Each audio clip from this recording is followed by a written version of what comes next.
Welcome back everyone, Jake here. In this video, I'm going to explain for you how exactly Russia is going to lose this war, and I don't think Russia is going to lose militarily fighting on the ground. I think they're going to lose economically and exhaust themselves to the point where they can no longer continue fighting this war in Ukraine. Vladimir Putin's economic advisors, I'm sure, are telling him this, and Vladimir Putin knows that his time to achieve some kind of objective in this conflict is potentially limited. Now, if you don't know who this man is, this is Secretary of Defense Lloyd Austin, and in April he said it was the United States' strategic objective to weaken the Russian military to the point where not only can they no longer continue fighting in Ukraine, but they can no longer threaten their neighbors: Finland, the Baltics, Poland, Moldova. So how exactly is the United States or the West going to achieve this if they're not giving Ukraine the heavy weapons potentially Ukraine needs? Long-range missiles, fighter jets, heavier equipment. And I think the United States' secret plan is just to have this man defeat Russia, defeat Vladimir Putin. If you're not American, perhaps you don't know who this man is, but this is Federal Chairman Jerome Powell. And in America, we have an expression, don't fight the Fed. There are lots of people who would argue that the Federal Reserve Chairman is more powerful and influential than even the President of the United States. So what exactly economically is happening right now in the United States? And in the United States, we're experiencing extremely high inflation. Lots of countries around the world are also experiencing high inflation. This is due to basically quantitative easing and stimulus that was passed during the global pandemic, but more or less the pandemic is over. However, inflation is still here, and right now we're at 40-year highs. So year over year, inflation was 8.3%. This is giving President Joe Biden very low approval ratings. People are not happy about inflation. So what can the Federal Reserve, what can Fed Chairman Jerome Powell do about this? And he's currently raising interest rates. This makes it more expensive to buy a home, more expensive to buy a car, more expensive to get a small business loan. And if things are more expensive, then perhaps you just won't do them. The goal of raising the federal interest rates is to kill consumer demand. And Powell has publicly stated that he will not hesitate to keep raising rates until inflation comes down. Now, for the Federal Reserve, they have two mandates. One is full employment, the other is price stability. So the Federal Reserve wants to see inflation get under 2%. And by Powell saying he will not hesitate until it's under 2%, he's also stating that he's going to ignore potentially the unemployment rate going up. The goal is to kill global consumer demand in order to cool off the economy. Here is the schedule for the Federal Reserve for the rest of the year. So potentially they're going to raise interest rates in June, July, September, November, and December. Powell is going to keep raising until inflation is under 2%. Okay, so what does this have to do with Russia and the war in Ukraine? First, let me just demonstrate that raising interest rates is a very effective way of triggering a recession. So here is the rates for the Federal Reserve over time, and these gray shaded bars are recessions for the United States. A contraction in the GDP of the economy, unemployment goes up, consumer demand goes down, prices go down. So this happens almost every single time. The Fed raises interest rates until a recession is triggered. Rates can then be lowered, and the cycle basically repeats itself. Interest rates go up to control inflation, a recession is triggered, rates then go down. This pattern has repeated itself 70 years basically. So this is where Russia comes in. because the price of oil and global consumer demand is very directly related. So here is the exact same chart with shaded regions representing recessions in the United States. This is adjusted for inflation and it's a logarithmic scale. Lets you compare the past to the present basically. So when the price of oil, the price of energy goes up, the Fed is trying to control inflation, consumer demand is killed, and usually the price of energy goes down. So here is the price of energy spiking to, this is the price of oil per barrel. Spikes to 139, triggers a recession, the price of oil comes down. The price of oil goes up, triggers a recession, price of oil goes down. Price of oil goes up, triggers a recession, price of oil goes down. Price of oil goes up, triggers a recession, price of oil goes down. So this is Russia's Achilles heel. This is the greatest weakness of the Russian military because they do not have a diversified economy. The economy of Russia is greatly dependent on their oil and gas exports. So the oil and gas sector accounted for up to roughly 40% of Russia's total federal budget revenues, and it's 60% of their total exports. So here is where specifically the United States and their central bank, because there are lots of central banks around the world, it's just because the United States' economy is so large. Our GDP per year is, I think this is 25 billion, or 25 trillion, I'm sorry. So when the United States goes into recession, the rest of the world also basically has to come along with us. I can give you some examples. For example, the 1997 Asian financial crisis. In America, we didn't really experience this. Other countries, other regions of the world are allowed to have recessions without the American economy basically being affected. The Eurozone crisis with, Ireland, Portugal, Spain, Greece. In the United States, we didn't really, I don't think we were greatly affected by this. The point I'm trying to make is that when Asia goes into recession, North America can focus on trade with Europe. When Europe goes into recession, North America can focus trade on Asia. But when the United States, when North America goes into recession, it exports it to the rest of the world. When Americans stop spending money because money is harder to come by, this hurts the rest of the world to a great degree.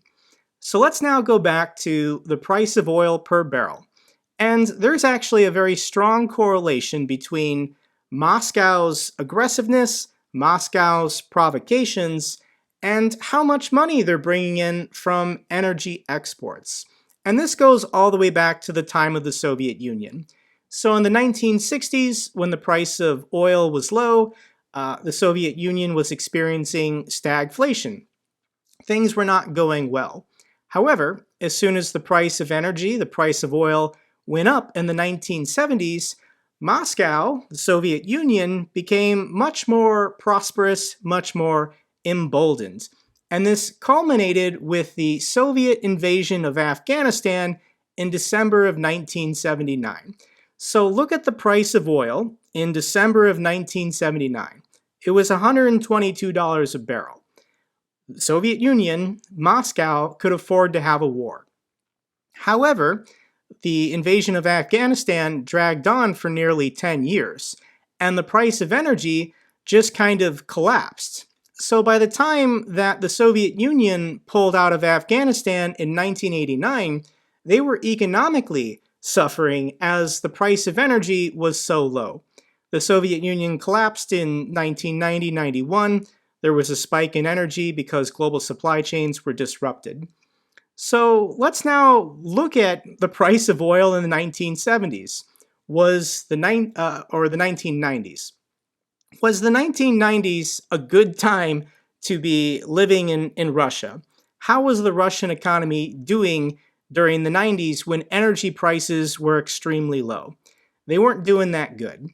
So let's now fast forward to the next time that Russia decided to invade one of their neighbors, And this would be in August of 2008. Russia invaded Georgia.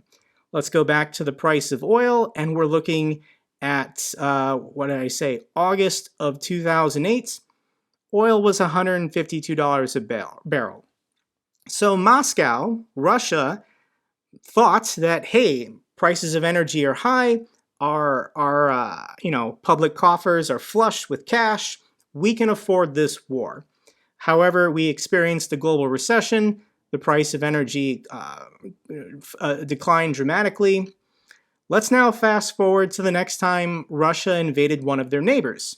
And this would be in March of 2014 when Russia invaded Ukraine and annexed the Crimea. Sure enough, here we are. The price of oil is $124 a barrel. What happened next is in 2014, as America had a shale domestic energy boom, America currently is energy independent due to our domestic shale production. But the price of energy plummeted as OPEC refused to cut back on production. There basically was an oil war going on between the United States and the Middle East. The price of energy basically collapsed, got as low as $41 a barrel. Did we hear anything from Russia in 2016, 17, 18? Absolutely not. But fast forward to Russia's next invasion of one of their neighbors, we'll say March of 2022, and sure enough, the price of oil is $100 a barrel. So let's now go back to the man who I think ultimately is going to defeat Russia by defeating their economy, Federal Reserve Chairman Jerome Powell, and he's supposed to be politically independent of the president. Yes, the president appoints him, but he's supposed to act free of political pressures. However, he's going to be raising these interest rates anyways to get inflation under 2%, and if it happens to trigger a global recession, which will cause energy prices to collapse, so be it. What a positive coincidence and a very unfortunate development for Russia. There's a really good video I'll recommend for a channel called Real Life Lore, and it's titled Russia's Catastrophic Oil and Gas Problem. According to the numbers this YouTuber gave, here it is. EU energy supply. So of all of the European Union's energy consumption, they get 20% of it from oil and gas from Russia. So once again, if we can trigger a global recession in which consumer demand goes down, if the EU can just reduce their energy needs by 20%, as well as increase their own domestic production, then they can entirely cut out the need for Russian oil and gas potentially in 6 months, potentially a year from now. However, can Russia really survive? Can Russia really live without EU money buying their exports? So 1/3 of the entire Russian government's budget, and it's probably very dependent on military spending. This money needs to go to the military is what I'm saying. But the EU is going to stop giving Russia money as soon as they can get supply and demand for their energy needs balanced within the Union. Now you might be saying, well, can't Russia just pivot and export more of their energy to China, more of their energy to India? And Russia can't do this because all of their pipelines, all of their infrastructure is designed to take energy from the Urals into the European Union.